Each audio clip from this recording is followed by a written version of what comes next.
going on, everyone? So, we got some updates in regards to Gabe Vincent. So, Lakers news, Gabe Vincent feeling healthy ahead of the 2024-2025 season. So, Vincent discussed how tough it was for him to get hurt early on, but acknowledged that he's feeling healthy now via Fox 40 News. Vincent said, "Oh no, that was never a thought for me. It was very unfortunate. It was a frustrating year trying to battle through that and obviously having to give in eventually and have surgery and then return at the tail end of the year. But definitely had some time this offseason to get healthy and looking forward to the year."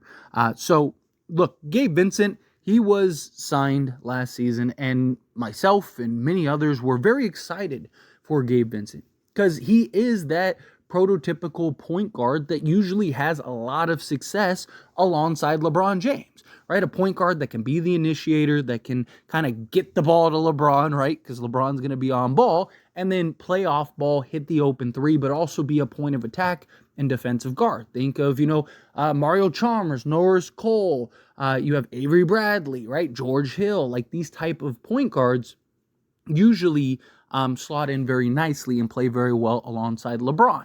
This is a guy that was just coming off of a finals run in which he was a very big and important piece. So there was a lot of just excitement around this signing. And he was looked at as a guy that was going to come in and be a staple, particularly on the defensive side. And we didn't really get to see him all season. When he did play and he did return, you did see the defensive side of things. But just offensively, he gave you nothing because he just wasn't in rhythm. He didn't really have a real flow to his game or anything like that. It was very unfortunate. It's one of those frustrating things where, and I get it, right? Like, so he gets hurt, right? He should have had surgery, but was trying to avoid surgery and ended up sitting out, coming back, getting hurt again, or re-injuring himself, and then ended up having to get surgery and ended up missing essentially the entire year, where it's like, if he would have just gotten the surgery from the jump, then he probably would have played half the season, if not more, and maybe really gotten into a rhythm and flow. And I do think he would have been a factor in a couple games. I'm not saying that the Lakers would have been the best team in the league had Gabe Vincent been healthy, but there was definitely a couple games with all the injuries and stuff like that where, having him, especially if he really did gain an offensive rhythm, would have been very impactful, very helpful. Think of how many games the Lakers had that they lost that were just close, hard-fought games in which, Gabe Vincent was able to get a key stop or, hit a key bucket or something. It could have really changed a lot of the landscape for the Lakers, right? So, and especially as tight as the Western Conference was, even if he equates for an extra win or two, now you're not a play-in team, right? So it would have been nice to have Gabe Vincent. Unfortunately, that didn't work out that way. But I also thought it was interesting. He just said he's looking forward to the season, right? Now, tinfoil hat on. It's not, I don't want people thinking too much into it, but, he didn't mention the Lakers at all. He wasn't like, I'm looking forward to, redeeming myself with the Lakers or, showing a good sign. Obviously, he's been talked about heavily in just trade talks and trade rumors. If the Lakers can ship him out, then they're probably going to do that. It'll be interesting, right? Like Jeremy Grant is a name that's really heavily been linked to the Lakers, and a package of Gabe Vincent, Rui Hachimura, and Cam Reddish has kind of been the players circulating in potentially going to Portland if that type of deal was to play off.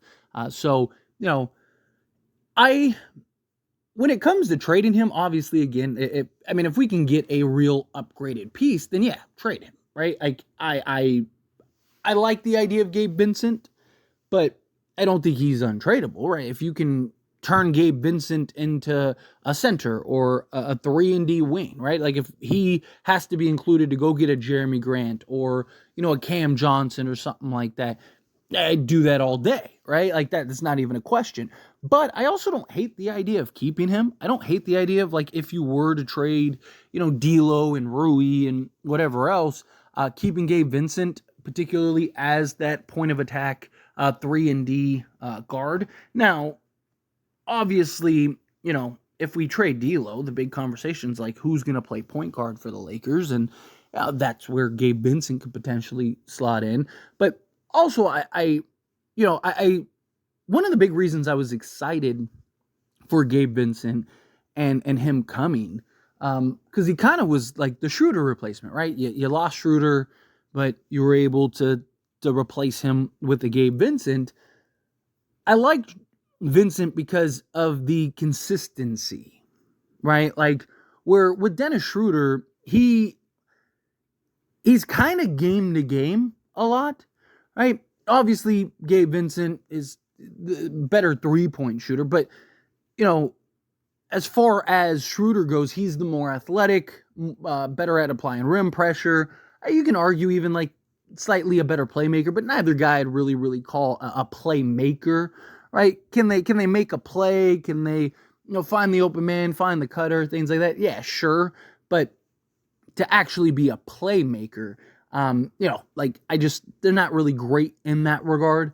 But I liked the consistency level where Schruder, his upside and ceiling is higher. Like when Schruder's on, I mean, the guy go get you 20, he go get you 25 and 8 or something like that, right? Like, and he'll have like these just occasional big games, right? Like, but he'll have like that big game and then where he's like 7 or 9 from 3 or something, and he's got like 25 points, and you're just like, oh man, like he's killing it this game. But then like the next 3 games, he'll be like 1 of 11 from the field and give you like 2 points, and you're like, what is going on? Now the reason Schruder is awesome is just because of the defense and just him being that pest that he is, and how he's just relentless on that side. Where Gabe Vincent, he's not as pesky, he's not as athletic, but he's more consistent. Like, what you're going to get game in and game out. Like his floor, in my opinion, is better than Schruder's, right? Schruder's ceiling is higher, but I think Gabe Vincent's floor is better, right? Like Gabe Vincent, even on a bad night, I think will be, 3 of 7 or whatever. Where Schruder, I mean, we've seen as even Laker fans, right? Him have some atrocious games. And he can kind of get a little shot happy and, stuff where I think Gabe Vincent, he plays the role better at times. And I just think his 3-point shooting ability, he's not some like elite knockdown 3-point shooter, but the idea was him alongside LeBron and AD, like the type of quality looks he would get, even alongside D'Angelo Russell, right? And D'Lo being able to create for him the type of looks and shots that he would get compared to like a Miami, I just think would have been a lot better. And the idea was that his 3-point percentage could uptick and increase, and he'd just be better for the Lakers than he was even with Miami, which I thought he would be a real contributor. Now, I wasn't looking for him to come in and be a 15 to 20 point a game night, but can he get us 8 to 10 points or something like that? Can he be a double digit guy off the bench, just knocking down the occasional 3 or so here and there, and then just being a cutter, getting the basketball, maybe getting a steal, right? Like, you hit say a 3, you get 2 free throws, you get that steal in a bucket, and then you get that cut, right? And it's like, there you go. Now he's got 9 points, right? Or one night he goes off. We saw, I mean, even in like, was it preseason? He had like that 18-point game where he shot the ball well and looked really good. Like that was the excitement with him. That was the hope, is that like, okay, this is a guy that, consistently will give you, 8 to 10 points a game. And then he's going to have that occasional, 17 to 20 point game. Maybe he gets you 1 or 2 25-point games, and you're winning those games, right? Any of the games that he gives you more than like 15, you're probably not losing those games.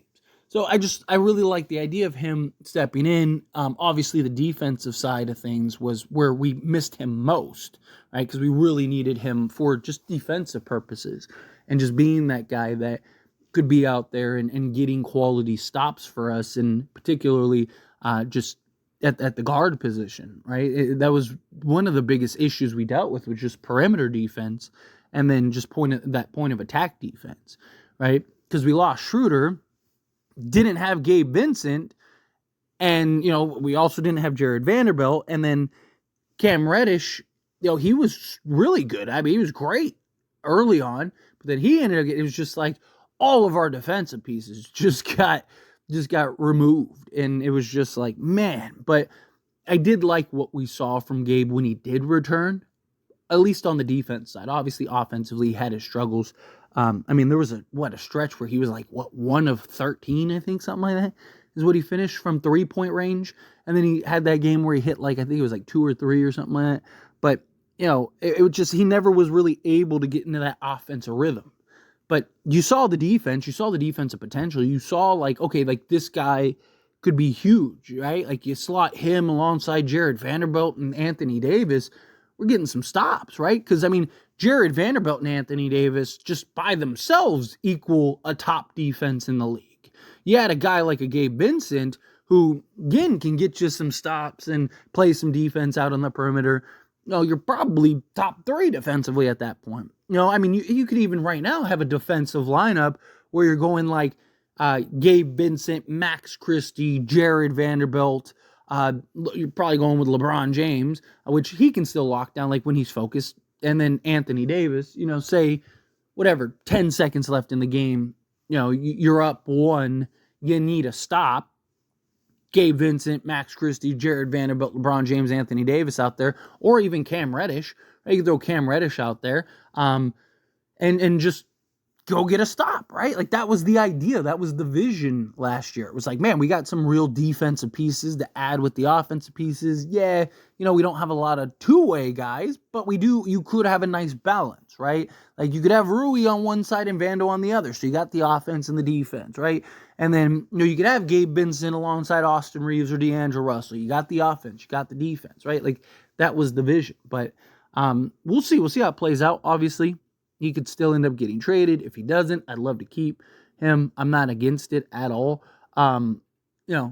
Hopefully it's not a Kendrick Nunn situation where Kendrick Nunn got hurt, basically he did miss the season, and then came back and he was terrible.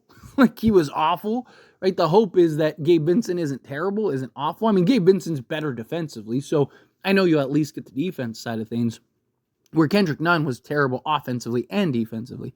So I'm not really worried about the defense, but still, we need him to be an offensive contributor too, because he's looked at as one of the few two-way guys that we have on the roster. We're supposed to be one of the two-way guys on the roster. But anyway, as always, this is a discussion. Pass question on you. Let me know your thoughts and opinions down in the comments below. What do you think? How do you feel? What are your thoughts?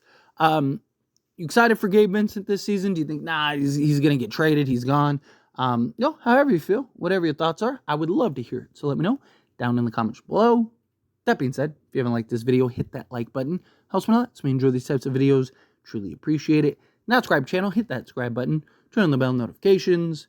Appreciate y'all. See you in the next one. Thank you.